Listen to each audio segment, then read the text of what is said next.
Olá, pessoal. Vamos dar sequência ao nosso estudo do livro de Joana de Ângeles, Jesus e Atualidade. E hoje a gente vai falar sobre Jesus e Dever, que é o capítulo 8. Então, vamos fazer a leitura comentada, tá certo? Então, ela começa dizendo assim: por certo, de maneira inconsciente, incontáveis indivíduos se creem merecedores de tudo. Supõem que até o sol brilha porque eles existem, a fim de facultar-lhes claridade, calor e vida. Fecham-se nos valores que se lhe atribuem possuir, e quando defrontam a realidade, amarguram-se ou rebelam-se, partindo para agressividade e depressão. Não assumem responsabilidades, nem cumprem com os deveres que lhes cabem. Às vezes comprometem-se para logo abandonarem a empresa, acusando os outros, sentindo-se injustiçados. São exigentes com a conduta alheia e benevolentes com os próprios erros. Sempre entremunhados, tornam-se pesado fardo na economia social, criando situações desagradáveis. Fáceis e gentis quando favorecidos, tornam-se rudes e ingratos, se não considerados como acreditam merecer. Afáveis no êxito, apresentam-se agressivos no esforço.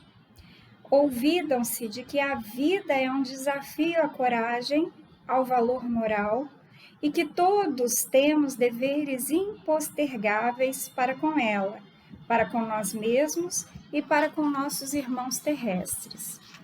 Ninguém tem o direito de fruir sem trabalhar, explorando o esforço de outrem.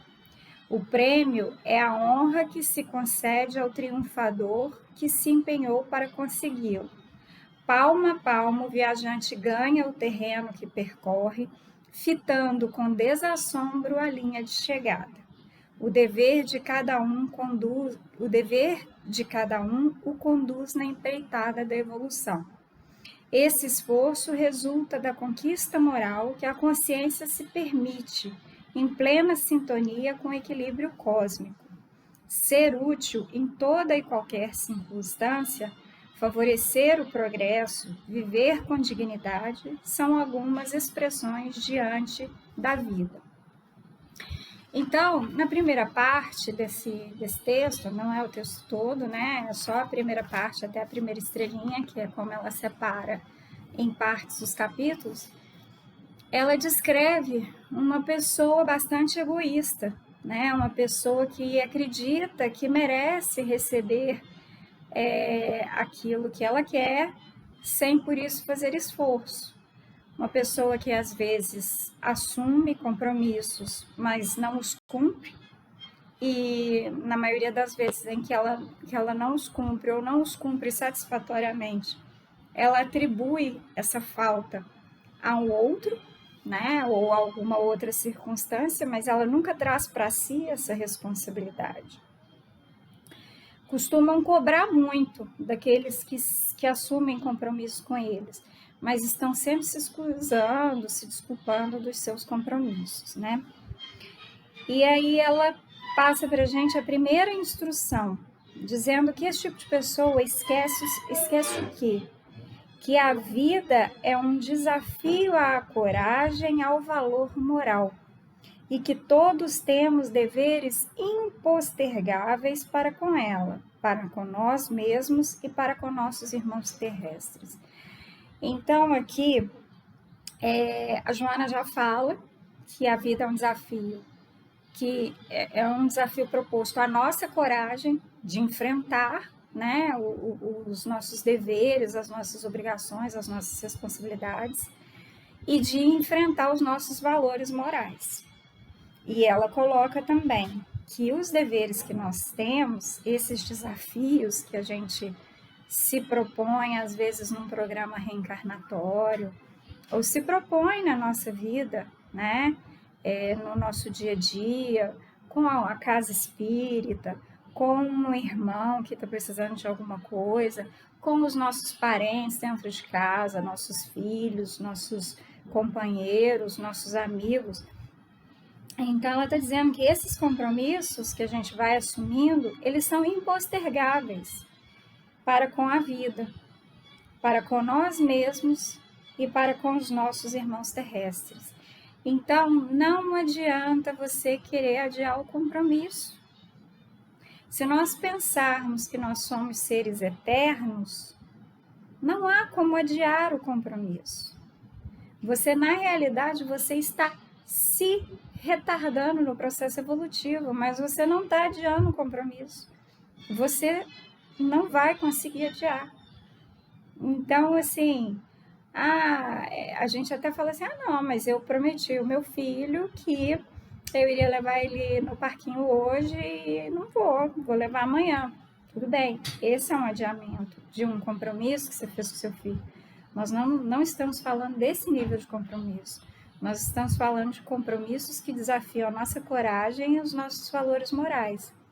Então, nós estamos falando do compromisso que você assumiu, por exemplo, com o seu filho, de dedicar um tempo do seu dia ou da sua semana para ele, para fazer uma coisa que ele queira, para fazer companhia para ele, para ensiná-lo alguma coisa, para estar com ele.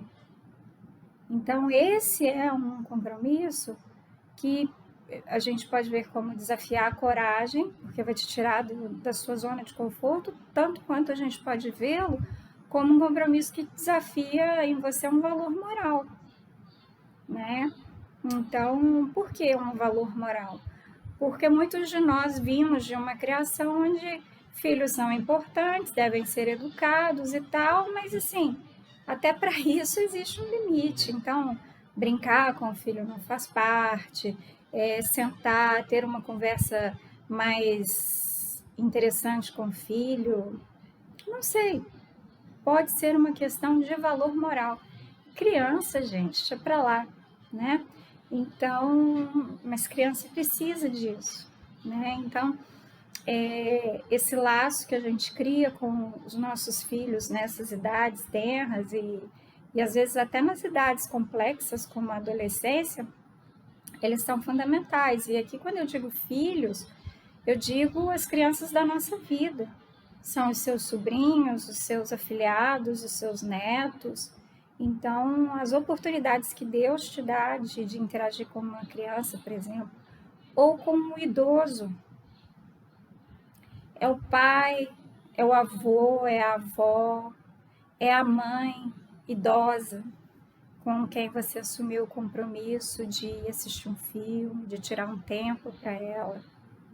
Esse é um desafio à sua coragem, de te tirar da sua zona de conforto. Afinal de contas, você trabalha a semana toda, você trabalhou o dia todo, você cuidou das crianças, você cuidou da casa, você fez supermercado, você está cansado, você merece um tempo para você, né?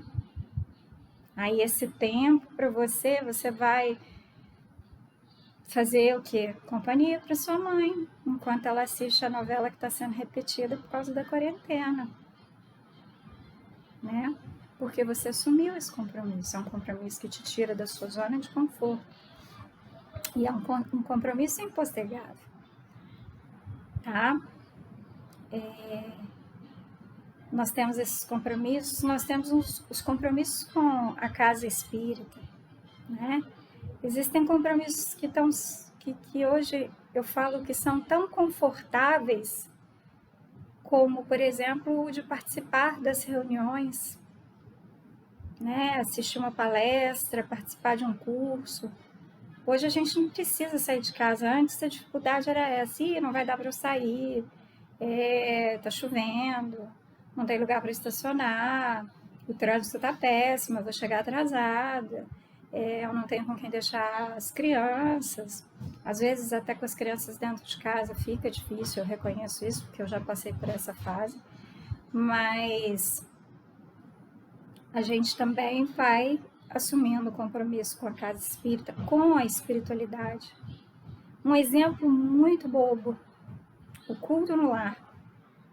É um dia da semana 10 minutinhos que seja, que você elegeu. Um dia da semana que você assumiu um compromisso, pensando que aquele dia e aquele horário era o conveniente para você, não é o que a casa espírita marcou, é o que você marcou.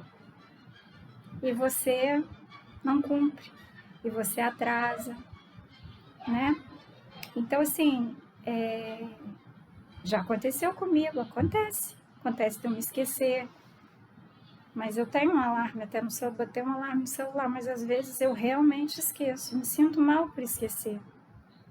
Mas é um compromisso que à medida que a gente vai fazendo, quando chega o dia, o seu relógio biológico já está tão doutrinado que você fica, eu tenho um compromisso hoje, qual é mesmo? Eu tenho anotado na minha agenda, além de estar tendo alarme no celular. Não é um compromisso que ninguém vai me cobrar. Ninguém encarnado vai me cobrar. É um compromisso que eu tenho, que eu estipulei com a espiritualidade. A espiritualidade está contando com isso. Os irmãos desencarnados, os meus mentores, as pessoas que vêm, os espíritos que vêm para ajudar a minha família, me ajudar, eles estão contando com isso. Então, esses são compromissos, são responsabilidades que a gente assume. Que a gente assume com o outro, que a gente assume conosco e que a gente assume com a vida ou com Deus, né? Com a espiritualidade, por assim dizer. Então, esses compromissos são compromissos que são considerados desafios à nossa coragem, porque nos tiram da zona de conforto, porque cobram de nós uma responsabilidade, e aos nossos valores morais. Aí vem aqueles deveres que a gente assume com a gente de eu não estaciono mais em vaga de idoso, eu não furo fila, eu não tento obter uma vantagem boba, por mais boba e inocente que ela possa parecer, né? Eu não aceito um troco errado, né? Então, assim, essa questão do desafio dos valores tem muito a ver com as virtudes, que foi um tema que a gente já trabalhou, que são sementes que estão em evolução dentro de nós. E à medida que elas vão evoluindo, elas vão reformando os nossos valores. Tá? Então, essa é a primeira deixa que Joana nos dá com relação ao dever. A segunda é que ninguém tem o direito de fruir sem trabalhar, explorando o esforço de outro. Então, por exemplo, se você coloca um nome na lista de irradiação, né, na lista de orações da casa espírita, do grupo espírita, e você eventualmente não participa, é uma eventualidade. Agora, se você não participa nunca, você está tentando, na realidade aqui é tentando, usufruir de um direito para o qual você não está trabalhando, você não está fazendo a sua parte, né? Então, para a gente usufruir de um benefício, a gente tem que fazer a nossa parte. Então, é como tentar tirar uma boa nota numa prova sem ter estudado. Pode acontecer, mas isso vai ter um custo, né? Então, isso acontece muito com as pessoas que fruem de valores pelos quais elas não fizeram nada para merecer. Não digo gente que tenha recebido uma herança, que aí a ordem dos homens, né, a ordem material aqui proposta, previu que essa pessoa receberia isso, uma pessoa que ganha um prêmio e tal. Eu estou dizendo de uma pessoa que age através de um ato ilícito e desvia uma verba, e compra uma joia e faz uma viagem internacional. Gente, não acredita que essa pessoa não vai ter que pagar a conta com juros e correção, porque a gente só pode fruir daquilo que a gente trabalhou para merecer fruir. E aí ela nos informa que o nosso dever é o que nos conduz na empreitada da evolução. Então, na realidade, o dever, por mais desconfortável que ele seja, por mais incômodo que ele seja, ele é o que nos ajuda a sair daqui para ir para cá. É o que nos leva a ascender em direção à luz. Então não tem um atalho, não tem que trabalhar para merecer, tem que se esforçar para merecer, tem que se privar para merecer. E esse dever corresponde aos degraus da nossa escada evolutiva. Aí ela fala, né? O esforço resulta da conquista moral que a consciência se permite. Então, olha só. O esforço resulta da conquista moral que a consciência se permite. Aqui vocês vão me permitir citar Kant, eu já acho que eu já citei ele outras vezes. Immanuel Kant, ele tira o mérito de uma ação sempre que ela não é feita pelo motivo certo, né? Então aqui a gente vai falar da consciência. Então, se a história que Kant conta é a do padeiro, que uma criança aparece na padaria para comprar um pão, lhe dá o dinheiro, e na hora que ele vai dar o troco, ele fala, essa criança não reconhece o valor das moedas e do dinheiro, eu podia dar o troco errado para essa criança. Só que aí ele pensa, mas se as pessoas ficarem sabendo, vão falar que eu sou desonesto. E aí ele resolve dar o troco direito para a criança. Kant diz que a partir do momento que ele optou em dar o troco correto para a criança, para que os outros não falassem ou não pensassem que ele era desonesto, ele fez isso pelo motivo errado. E por isso a ação correta dele está vazia de sentido, né? Então é como quando o Evangelho nos diz que o nosso galardão já foi recebido. Então, se você faz pelo motivo errado, já recebeu o louro, né? O prêmio da sua ação. Então, aqui ela diz, esse esforço resulta da conquista moral que a consciência se permite. Então, a nossa consciência se permite uma conquista moral, tá? Então, é a gente se transformando, é a reforma íntima que eleva o nosso moral a tal ponto de que a gente opta por dar o troco correto, porque não existe outra forma de dar o troco. Ok? E aí ela fala que quando a gente faz isso, a gente está em plena sintonia com o equilíbrio cósmico. Então, quando a gente começa a fazer as coisas certas, pelos motivos certos, porque a nossa consciência se permitiu essa elevação moral, ou seja, como eu já disse antes, quando eu falei sobre o amor, é uma escolha consciente. Eu escolho conscientemente me tornar um ser melhor. De que forma? Eu escolho conscientemente amar a todas as pessoas. Eu escolho conscientemente a agir com honestidade. Eu escolho conscientemente a cumprir com os meus compromissos. Eu escolho conscientemente ser uma mãe mais atenciosa. Eu escolho conscientemente e por aí vai. A partir do momento que você faz essa escolha consciente, ela vai dizer aqui mais adiante, eu não sei se é aqui em dever ou se é em alegria, ela vai falar da importância da ação. Então, é você fazer essa escolha e agir com coerência, ou seja, ver a sua escolha, o seu pensamento materializado na sua ação, que vai conduzir você nesse sentido evolutivo. E aí ela nos diz... ser útil em toda e qualquer circunstância, favorecer o progresso, viver com dignidade, são algumas expressões do dever diante da vida. Então, viver com dignidade não é um favor que você faz à humanidade, é um dever que você tem. Ser útil não é um favor, é um dever.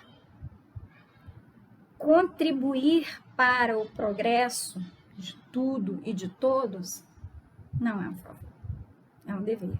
Então, quando você pensa, eu estou ajudando, eu estou sendo útil, está fazendo mais que a sua obrigação. Quando você pensa, isso aqui que eu estou fazendo vai ajudar a melhorar a situação do meu país, a situação da saúde pública, a situação da casa espírita que eu frequento, a situação dos meus familiares. Está fazendo mais que a sua obrigação. E quando você pensa, olha, eu trabalho, eu pago as minhas contas, eu não sou um estorvo para a sociedade, eu não sou um estorvo para os meus familiares, eu cuido da minha roupinha, eu cuido das minhas tarefas, eu faço a minha parte. Eu ajo com dignidade, eu cumpro as regras, eu sou honesta.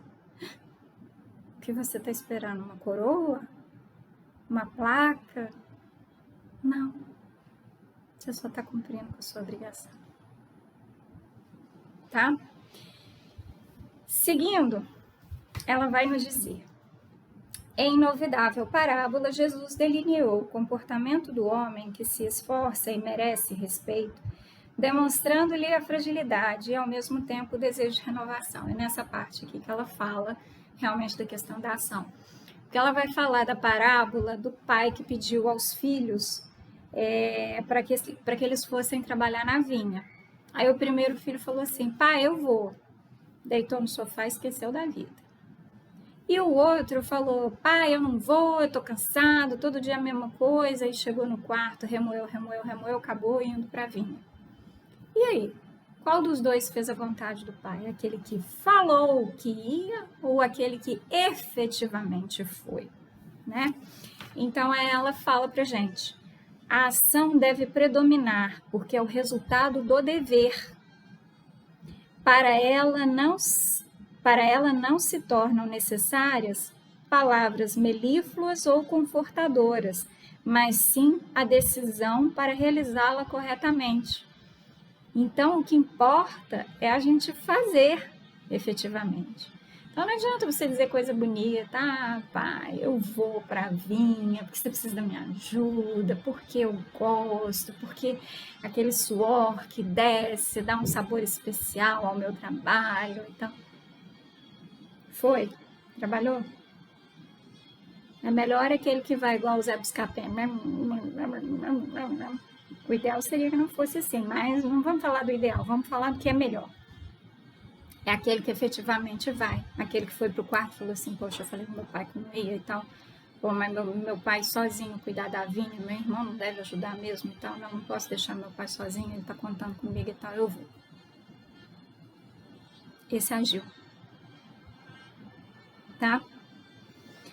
Jesus sempre propõe o dever, a ação, bem entender, a fim de melhor atuar. Ele não induz ninguém à alienação da realidade objetiva do mundo.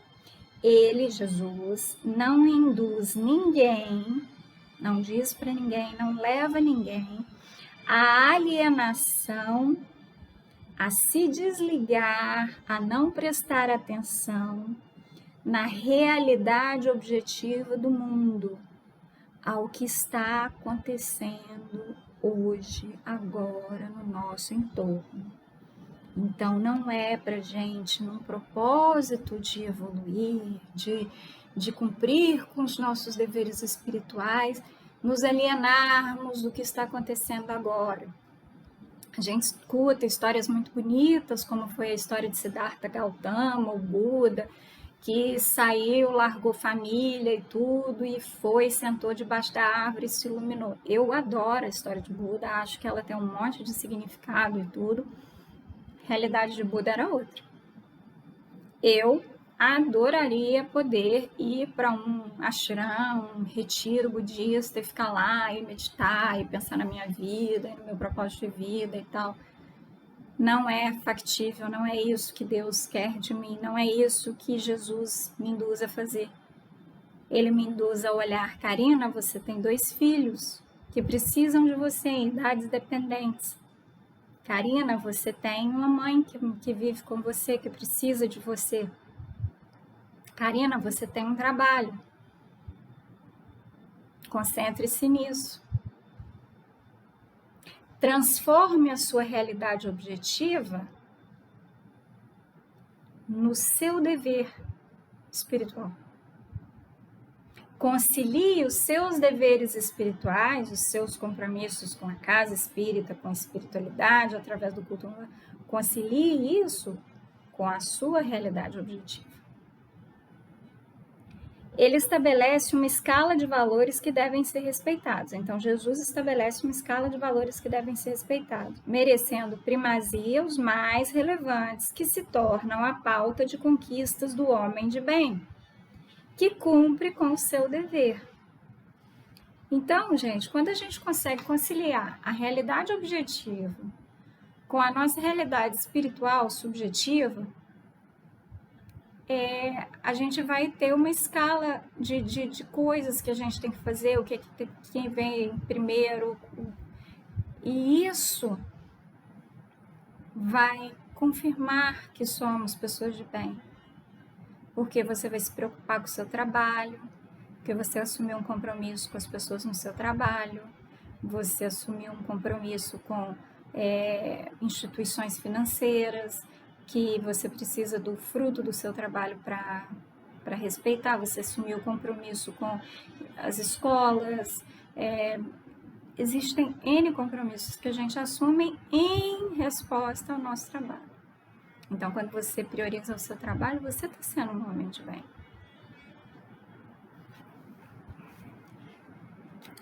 Diante dele, diante de Jesus, estagnação, ou seja, ficar parado, é morte.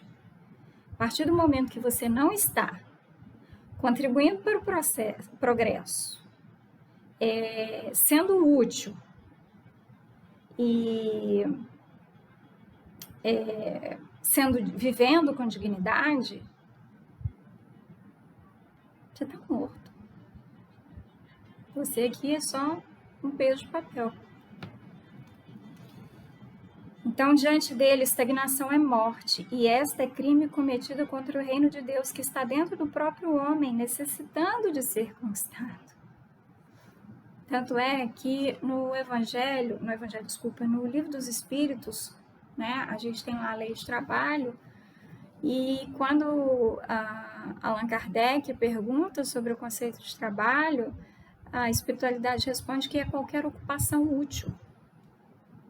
Teve um período que eu passei na minha vida, e eu posso dizer que hoje eu estou num período muito parecido com esse, em que eu me dediquei muito a estudos. Eu considero um período sabático da minha vida. Eu me programei para eles e me dediquei. E aí me veio a dúvida, estudar? Sim, trabalho. É uma ocupação útil, tá? Desde que vocês não estejam estudando coisas ruins, coisas que não vão contribuir. Mas com certeza o estudo no bem, ainda que seja profissional, que não seja nada relacionado ao espiritual, ele é uma ocupação no bem. Ele é uma ocupação útil, portanto é trabalho. Todas as parábolas que ele nos ofereceu estão plenas de ação, sem impositivos externos, antes como resultado de espontânea lucidez da consciência desperta. Então, olha só, todas as parábolas que Jesus propõe, ele oferece exemplos de ação, sem impositivo externo, sem que alguém esteja mandando. Filho, vai lá para a vinha? Vou, não foi. Filho, vai lá para a vinha? Não vou, e foi. Antes, como resultado de espontânea lucidez da consciência desperta. Então, olha o filho que foi, que disse que não ia, mas a consciência dele estava desperta e ele espontaneamente acaba decidindo que ele tem que ir. É isso que o Kant falava. A opção em fazer o bem, ela tem que ser uma opção da nossa consciência desperta.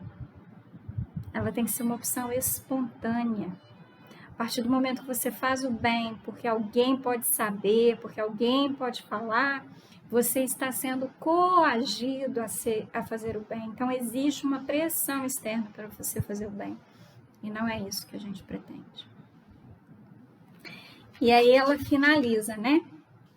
Nunca prometas realizar o que não pretendes fazer. Veja a diferença. Se você não pretende fazer, não prometa. É diferente de você prometer e não conseguir fazer e ter que modificar. Agora existem pessoas que prometem já sabendo que não farão. Jamais permaneça inoperante em um lugar já conquistado. Identifica as possibilidades aí vigentes e segue adiante. Então tá, cheguei aqui nesse lugar na minha vida. De que forma eu posso seguir sendo útil? Ah, criei meus filhos, estou aposentado e tal. De que forma eu posso ser útil? Nós temos exemplos disso nos nossos grupos. Exemplos lindos de pessoas que poderiam estar aí sentadas no sofá assistindo a reprise das telenovelas, maratonando as séries e filmes e olhe lá. Mas que não ocupam o seu tempo preocupando em ser útil. O dever que te impõe renúncia e sacrifício também te alça a harmonia, libertando-te dos conflitos e das dúvidas. Então saiba que aquele desconforto que você está sentindo, aquela renúncia que você teve que fazer, ao invés de eu ir assistir um filme que eu queria, eu vou ver a reprise da novela para fazer companhia para minha mãe, aquele sacrifício, ao invés de eu tirar um cochilo, eu vou dar uma estudadinha naquele livro lá que eu preciso para melhorar a minha habilidade em tal coisa. São coisas que te alçam, te tirar dessa zona de conforto e tal. São coisas que te alçam a harmonia, te libertando de conflitos e de dúvidas. Não cesses de crescer interiormente. A insatisfação com o que já lograste sem rebeldia será a tua motivação para conquistas mais expressivas. Então ele fala insatisfação com o que você já alcançou, desde que ela seja sem rebeldia, sem revolta. Então, tipo assim, já cheguei aqui e tal, mas eu quero mais. Essa tem que ser a sua motivação. Não se contente com o Pentateuco, não se contente com a série psicológica de Joana, não se contente com André Luiz, a série de André Luiz no Mundo Maior, não se contente com os livros. Vá além. Vá além. Peça orientação, vá além. Sem rebeldia, com tranquilidade. E às vezes uma forma de ir além, uma forma que te faz ir além, é quando você resolve passar adiante aquilo que você sabe. Porque isso te faz ir além. És servidor do mundo. Jesus, que se originara nas estrelas, afirmou ser o servo de todos e assim se fez, para que tivéssemos vida e vida em abundância. Se ele serviu, como eu não hei de servir. Muita paz e muita luz.